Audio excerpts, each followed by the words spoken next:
सुल्तान नूरुद्दीन जंगी रहमतुल्लाह अलैह इशा की नमाज पढ़कर सोए कि अचानक उठ बैठे और नम अंकों से फरमाया, मेरे होते हुए मेरे आका दो आलिम सल्लल्लाहु अलैहि वसल्लम को कौन सता रहा है।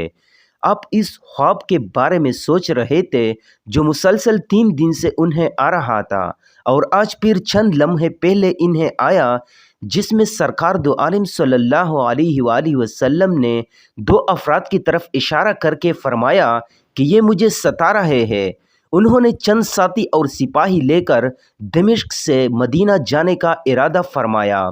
उस वक़्त दमिश्क से मदीने का रास्ता 20 से 25 दिन का था, मगर आपने बग़ैर आराम किए ये रास्ता 16 दिन में तय किया।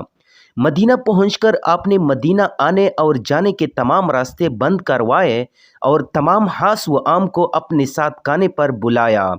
अब लोग आ रहे थे और जा रहे थे, आप हर चेहरा देखते मगर आपको वो चेहरे नज़र ना आए। आप सुल्तान को फ़िक्र लाहक हुई और आपने मदीने के हाकिम से फरमाया कि क्या कोई ऐसा है जो इस दावत में शरीक नहीं।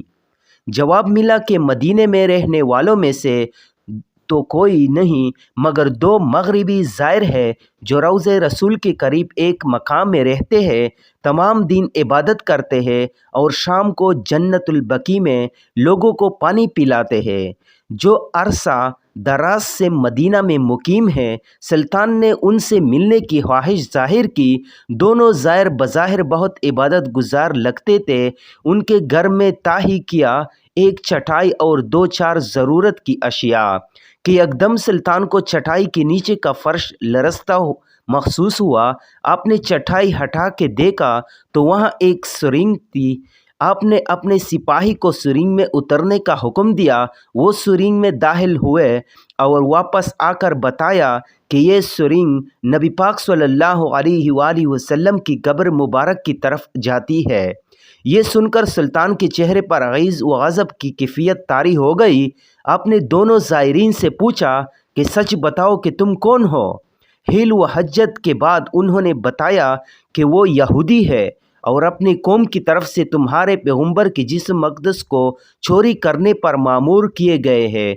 सुल्तान ये सुनकर रोने लगे। उसी वक़्त उन दोनों की गर्दनें उड़ा दी गई। सुल्तान ने रोते जाते और फरमाते जाते कि मेरा नसीब कि पूरी दुनिया में से उस खिदमत के लिए उस ग़ुलाम को चुना गया।